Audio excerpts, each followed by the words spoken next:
Welcome to the stage of history. I am your illustrious host, Kevin Uncanny Anytime. What is up, y'all? I am recording this on the fly. I am by my sister's house right now, so if you hear any background anything, it is because I am recording while traveling. So let's get right into it, right? I want to always get right to the point. That's the type of videos I like. And so the topic I have for you today is hate it or love it. And now I want to gear this towards losing, right? Let's say losing or failing. Do you hate losing or failing, or do you love losing or failing? And the reason why I'm saying that is because that is going to give you an idea of what state of mind you have surrounding that, right? I, on multiple occasions, and I'm just going to give you guys a little dive into myself. I've on multiple occasions said, on one hand, I hate losing, right? And on another hand, I love it.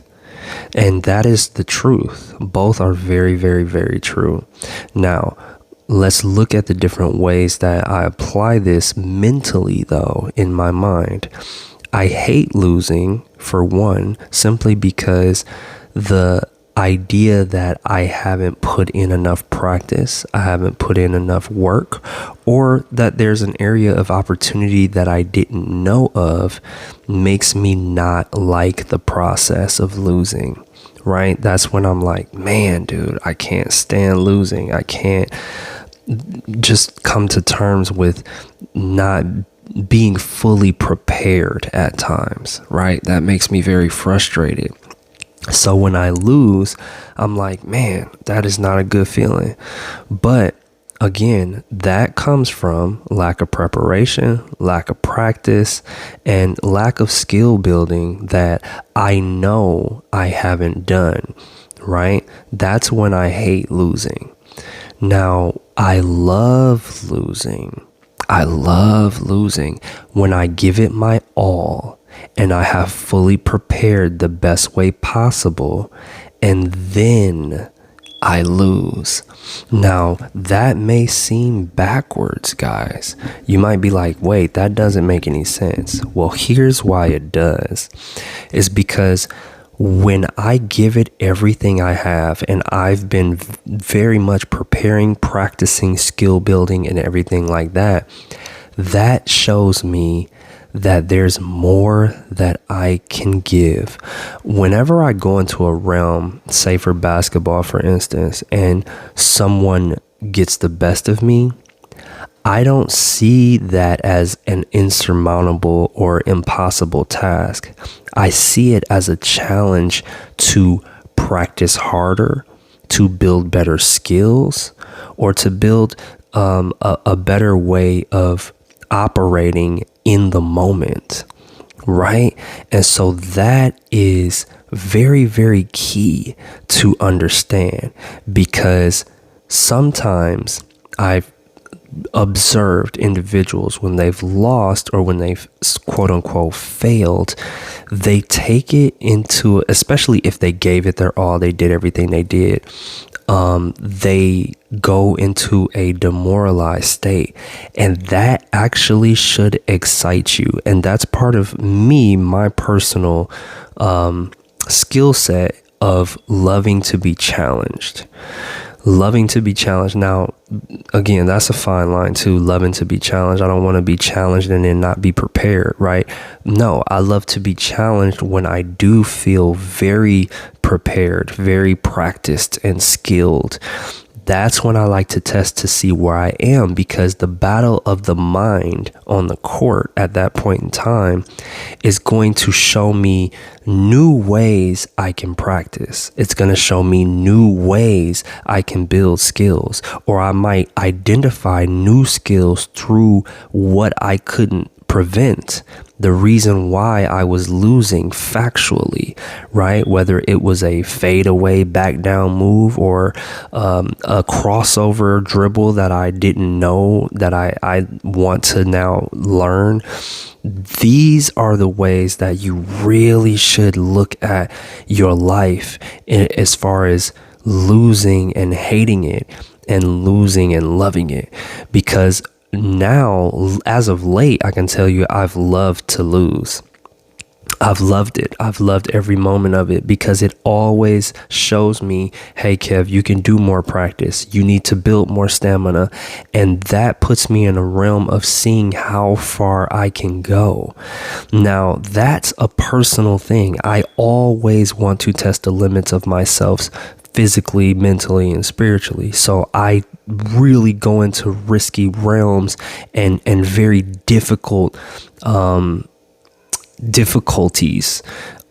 in those realms to really see where I am, because that's what I want to see. I want to be peak human being on a number of different levels, and the only way you truly can see that is through another mind who perhaps has gone into the same thought process and said they want to be a peak human being.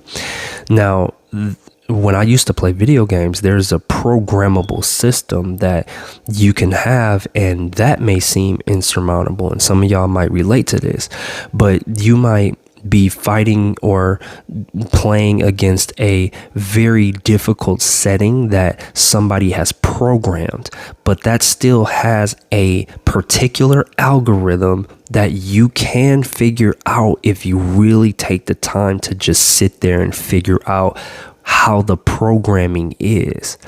That's why at a certain point, it's like, okay, that's fine. And you will be very adept above your peers. However, if someone decides to do the exact same thing you're doing, and they are in the same realm of thinking, of trying to be the best human being possible, there is no other greater challenge than a human mind against a human mind. That is what excites me so much about challenges between people, is because like basketball or football or hockey or any sports or any chess, all of those things are very exciting things simply because it's a mind against another mind. And that is that is the most sophisticated thing on the planet. It is the most intelligent thing on this planet. And that is how you can really, really test to see where you are. Now, it really isn't about you trying to see if you're better than someone else. It's simply, are you in your peak form? And let's say you do best everyone in the world. You still want to go into a realm that you're testing yourself to the best, greatest, most difficult as you possibly can. Why? Because that keeps you young. That is what creates the new neural connections. That's why they say, brush your teeth with your left hand. Go a different route to work. You have to, over time, once you build a routine, you have to challenge that routine. Challenge it and really figure out, am I getting smarter? Am I getting better? Am I improving? Am I still striving towards this great person or state of being that I'm trying to reach? That's what you really want to look at.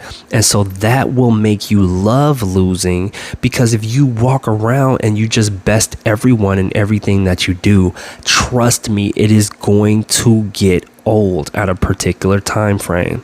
You will get that excitement when someone challenges your intellect. That is what we thrive on. Difficult situations, critical thinking. That's something that we're starting to lose based off of the ease of access of information. And if we decide to go into this realm where information is just free to obtain, you have to apply the information and challenge it, so to speak, so that you can see where you are in relation to the practice, the skills, whatever it may be.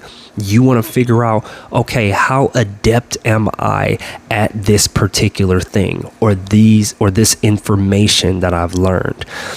Meditation, there's so many different things that you can apply that to, right? Don't just go through the motions with the meditation. This is something that I'm going to bring awareness to, especially in the Institute, is that, and I try to do that through certain comments, but don't just go into the motions of doing the meditation at the bare minimum. That's what they trying to call this quote unquote quiet quitting nonsense.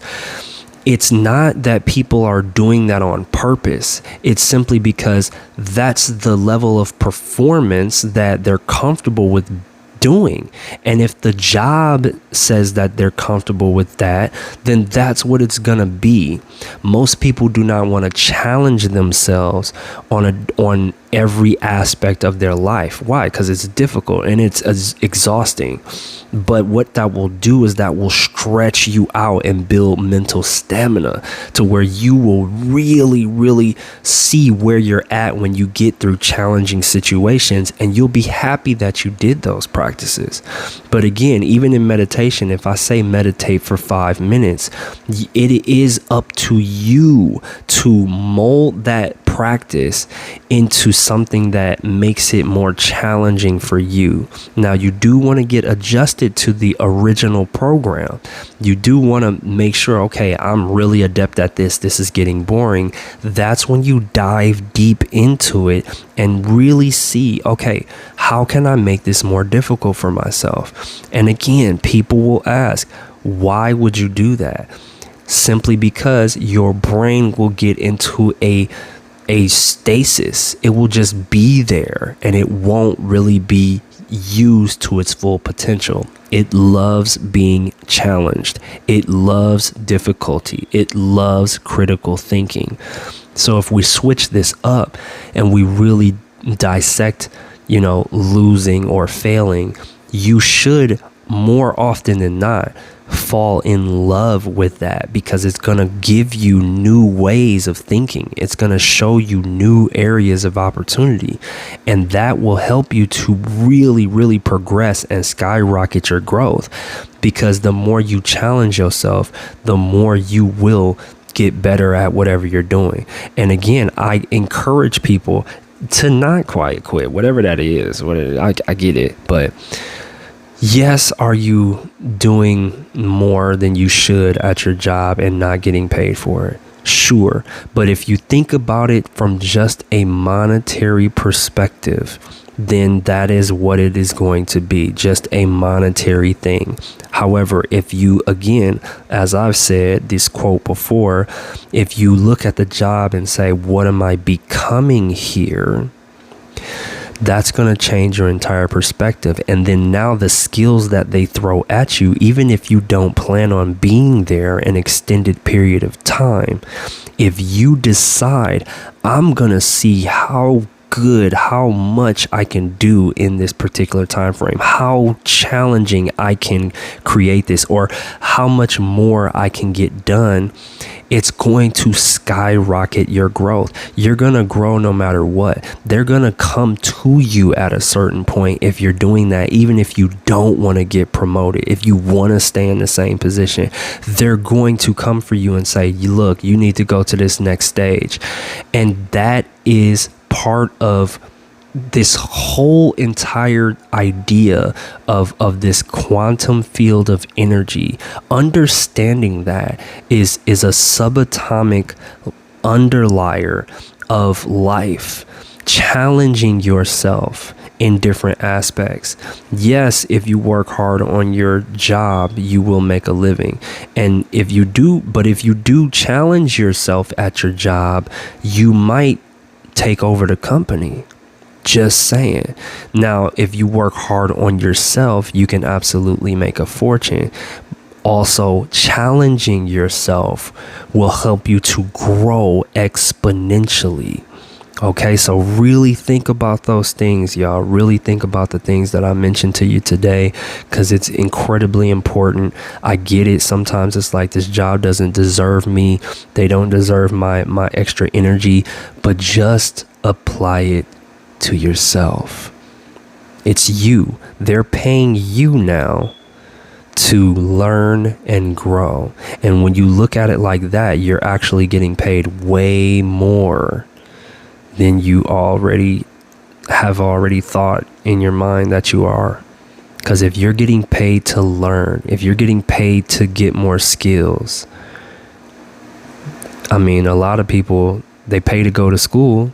What if you got paid to go to school? Think about it. All right.